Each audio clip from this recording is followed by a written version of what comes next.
ne ci lu jub ndax nag looloo fi nekk voilà ci campagne bi président Diomaye nii la def ne jub rek loolu dafa am solo ci réew. kon li opposition bu bees bi jéem te du sotti maanaam décourager leen voilà ci kaw information yoo xam ne méngoowul ak li am du ñu leen ci bàyyi du ñu leen bàyyi ñuy intoxiquer l'opinion. Au contraire dañuy encourager suñu gouvernement di leen jox aussi suñu xalaat ci xalaat boobu bokk na ci ñuy dem à la base ci comité de quartier yi population yi aussi dugal seen loxo waruñoo toog rek ñu ne président day ñëw premier ministre day ñëw pour set setal mais bu ñu set setalee ba dem mais au quotidien dañu war a am les comités de propreté de quartier chef de quartier yi ñu ngi leen di encourager pour ngeen jël initiative yooyu ak maires yi ak les comités des femmes les groupements ñu am ay concours balai d'or la jeunesse aussi ñu jàppale leen ci formation ñoom it ci set setal yeeg reboisement yeeg ñu dugal ci seen loxo bu baax a baax a baax ndax noonu loolu moo construire réew yi waaw damayoon na ma nekk fonctionnaire international mais la ma jot a gis ci réew yi ma visité Corée du Sud dégg ngeen guerre 1954 dañ leen a rasé woon jémbiyeen fu rasé tey ñu bokk ci puissance yi gën a mag kenn jógewul bitim réew ñëw di développer seen réew dañoo takk seen digg ba indi seen réew yi fii kon c'est possible c'est tout à fait possible te dinañ ci ànd ak yéen incha allahu rabbi. Pour ce qui concerne les fonds politiques, moi j'ai clairement exprimé ma position. Vous savez, dans tous les pays du monde, je dis bien tous les pays du monde, ces fonds existent. Vous avez entendu dans certains pays des prises d'otages, que Dieu nous en préserve. Ou des gouvernements, ils ne l'avouent jamais publiquement, ont négocié la libération de leurs concitoyens. L'argent qui a été donné, ça vient d'où à votre avis? Le Sénégal, on ne citera pas le pays, le Premier ministre, a eu à appuyer le paiement de salaire d'un pays, d'un certain pays, qui était dans des difficultés. Mais les fonds viennent d'où? Pour faire plus simple, que Dieu leur accorde à tous une excellente santé. Mais s'il y a un cas sanitaire important d'une personnalité, à Ziguinchor, chez le Premier ministre, ou au niveau de Ndiaganiao, chez le président doit intervenir. Il va le faire avec son salaire de 4 millions. Donc, les fonds discrétionnaires existent dans toutes les démocraties. Toutes les démocraties. Maintenant, ce qu'il faut, c'est mettre en place un système qui respecte le caractère discrétionnaire des actions. Vous n'allez pas aider quelqu'un et le mettre dans un rapport financier. N'est-ce pas? Parce que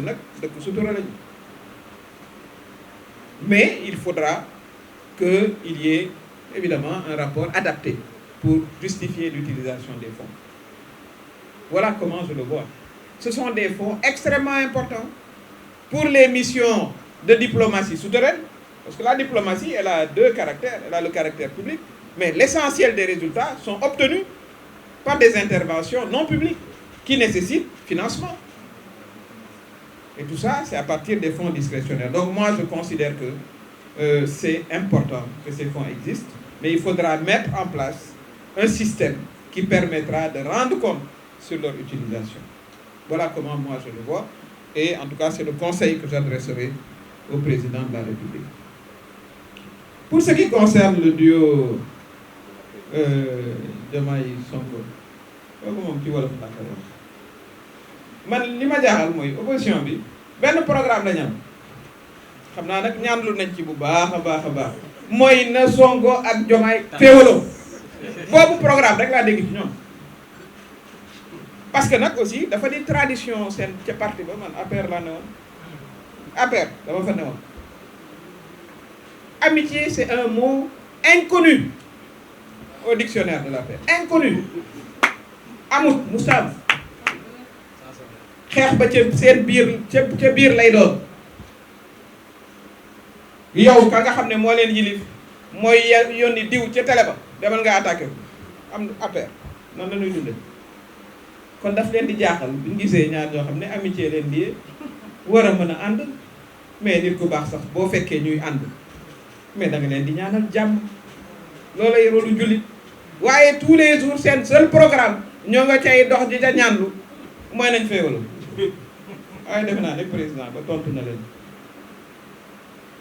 président c'est le président premier ministre c'est le premier ministre qui coordonne l'action du gouvernement les textes sont très clairs mais la ca gën sax mooy ñu doon ay xarit waaye ñoom xamuñu loolu parce que ku ci nekk nag am nga sa bés ca kër Macky Sall ku ci ne faites le bilan 2012 ña mu àndaloon ak 2024 ba ñu ko forcé mu dem kana fa des ña fa des sax ku ci nekk président ba jot na laa ëmbal sa pañe moo tax ña ca am fulla accéléré lañ kaa cadence ba dem seen yoon ba muy dem tàgguwu leen ñun ñii ñoo ko bokk yem gis ca télé ba muy dem nii moo njëkk a dem gan yi sax moom sax waaw kooku xamuñu ko dañu ko xamul man dali ay valeurs yoo xam ne dama ko gëm des valeurs d'amitié des valeurs de loyauté de bienveillance te ma leen di ñaan président bi Bassirou Diomaye Faye ak le premier ministre Ousmane Sonko ñu cultiver ko seen diggante cultiver ko envers leur ministre cultiver ko envers le peuple sénégalais waaye saa yoo jëlee parole rek yaa ngay menacer voilà yaa ngay di yëkkati baaraam voilà ka la bëggal jàmm sax kooku ngay jëkk a faagaagal jël sa opposant ba doon la daan yekk xeme moom nga jox ko poste waa affaire xam nañ ñi may wax man dama jàpp sax ni benn erreur rek la président Diomaye ak premier ministre Ousmane Sonko def benn erreur ñoom dañu jàppoon ne président Macky Sall boo ko defalee teraanga ba jox ko suñu avion ak fi jaar ak moom seen jaan wàcc moom xamul loolu ndax nee naa leen conférence de presse bañ tenir ca permanence am moo ko sooke moom moo ko sooke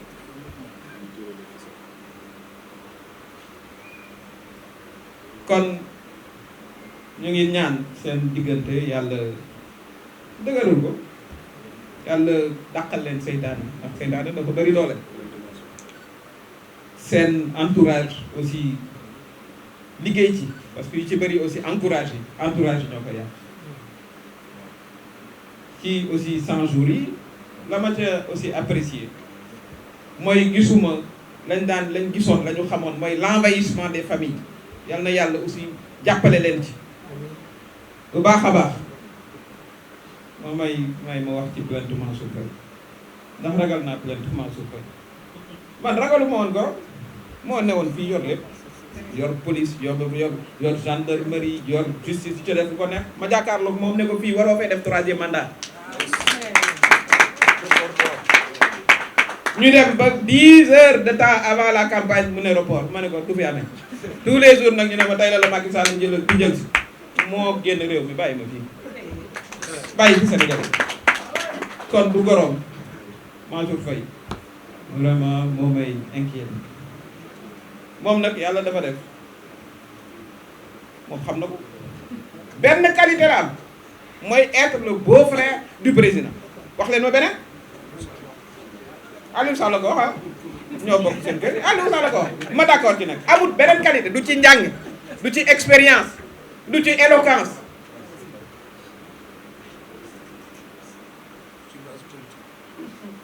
ba ñu koy fal maire fekkee ngeen ko ñetti fan ñuy annuler ay bureau de vote ñett ku ñu ko defaloon nga gagné ku ñu ko defaloon ñetti fan génne char yi teg biir Saint-Louis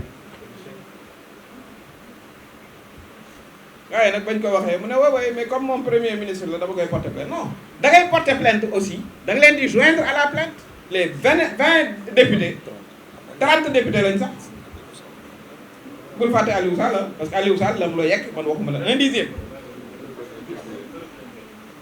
député ya dama nga laaj pour que ñoom ñu dindi seen immunité parlementaire parce que bindal nañ la un rapport de 17 pages yaa nga ca biir rapport ba loolu dafa jeex malheureusement dafa am ñoo xam ne moom ci la bokk yeewoogul xamul ne ci beneen Sénégal la ñu dugg depuis le 24 mars. fii justice bi doo toog Ndar ne leen tëjal leen ma kii voilà condamné loolu jeex na c'est terminé kon ñu ngi koy xaar le 27 juillet ca tribunal. na fexe nag ba bu ñëw na indi déclaration de patrimoine ak waa këram fii au Sénégal ak à l'international. kon loolu mooy li nga xam ne may ñu waaw may ñu kon loolu mooy li nga xam ne mënoon na ko wax ci mbir mi. Conseil supérieur de la magistrature wax naa ko ancien ministre de la justice la ancien garde des sceaux bon on est entre sénégalais aussi wax naa ko sànq sama doomu bàjjen dafa am solo voilà je considère que la présence du président de la République est très utile. Par contre, je récuse toute possibilité pour lui de choisir les juges ou les procureurs. Il ne doit pas intervenir dans la carrière des magistrats. Cela doit être confié à un comité ad hoc compétent pour le faire, et lui, il aura le contrôle de conformité. S'assurer que tous les critères sont pris en compte. li nga wax ci commission mi nga xam ne moom moo war a liggéey pour jàppale les victimes te victimes yi dañoo bari parce que am na ay blessures visibles ak ay blessures invisibles ñi nga xam ne seen xel dem na ndax traumatisme bari nañ ñi ci seen liggéey yàqu rawatina nag ñi ci ñàkk seen bakkan. commission boobu luñ ci mën a def rek pour jàppale leen nañ ko def parce que ñun nag militant des droits de l'homme lañu et droits humains sax lay wax droits humains ci le droit des femmes des jeunes ak yépp nekk. dañu wax au niveau international no justice no peace. S'il n'y a pas de justice, il n'y aura pas de paix. Vous aurez toujours des gens traumatisés, des gens avec un esprit de revanche parce qu'ils considéreront qu'on les a privés de justice. Quand on veut la paix dans une société, il faut que la justice soit rendue aux victimes et aux familles des victimes. Et parmi eux, je compte les 2 gendarmes qui ont disparu. Donc, nous sommes tout à fait à la disposition de la commission pour tout ce que nous pourrions faire.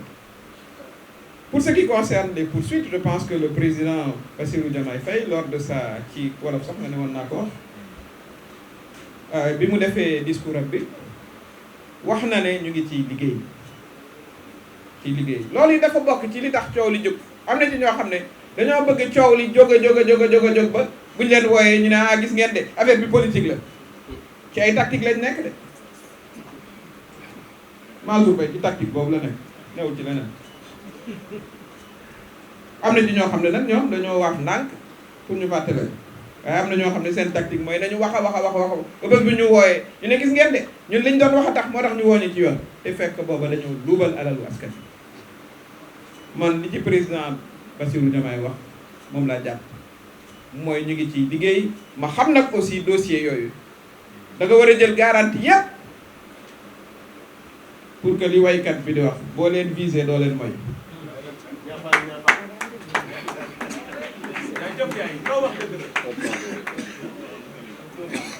kon loolu mooy li ci bëggoon a wax ak commission bi wala français laa ko waxe woon li nga xam ne moom lañ jagleel victimes yi waaw boobu moom luñ ci mën it muy personnellement danañ ko ci def ci jàppale ci xalaat parce que nag bari na ñoo xam ne ñii ba tey ñu ngi am traumatisme ñi seen liggéey yàqu na rawatina nag ñi nga xam ne ñoom dañ cee fàtt.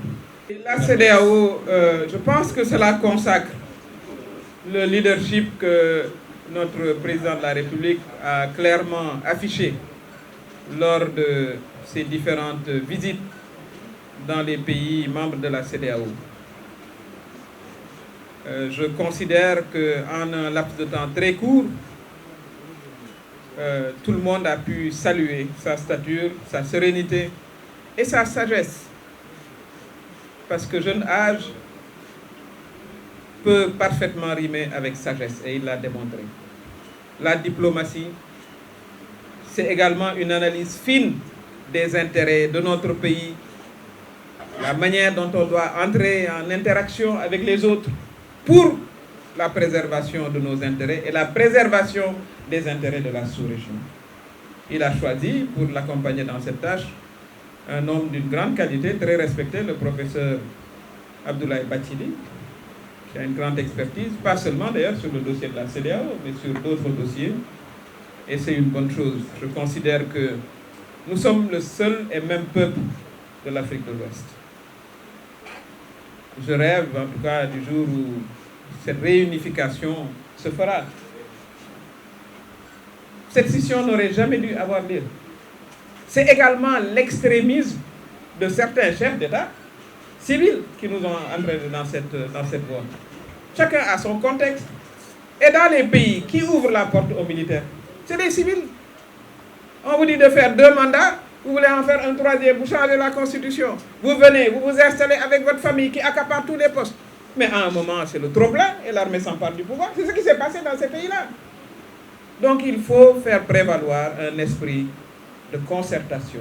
Et j'en appelle aussi à tous ces chefs d'État militaires, au peuple frère du Mali. Le Sénégal et le Mali, c'est le même peuple. Le Sénégal et le Burkina Faso, le Sénégal et le Niger, c'est le peuple de l'Afrique de l'Ouest. La sécurité, leur sécurité, c'est également notre sécurité et vice-versa. En tout cas, j'espère que la conversation et le dialogue continuera dans la sérénité et vraiment dans le dépassement. En tout cas, c'est ma volonté. Et je souhaiterais également que les femmes des différents pays s'impliquent dans une médiation souterraine. C'est important, pas seulement les officiels, mais la médiation souterraine, pour qu'ensemble, vraiment, nous constituions un ensemble fort. Moi, comme panafricaine, je crois à l'unité de l'Afrique. Je crois à l'unité de la sous-région, l'unité organique.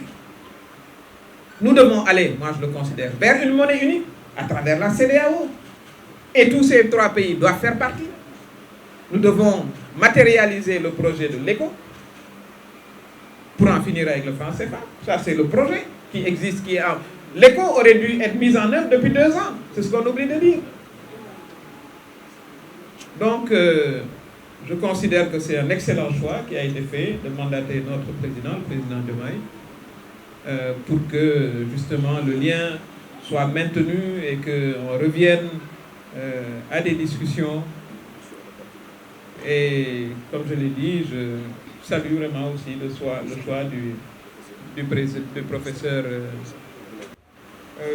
C'est vraiment un retour de respect et de considération. Et nous prions et nous demandons aussi à nos chefs religieux de prier pour la réussite de notre régime, de notre président de la République, de notre Premier ministre, de l'ensemble des membres du gouvernement, mais comme je l'ai dit, avec notre appui, nous les citoyens, car nous devons jouer un rôle fondamental pour que les actions et les initiatives qui sont prises par nos dirigeants soient accompagnées par un support populaire très fort.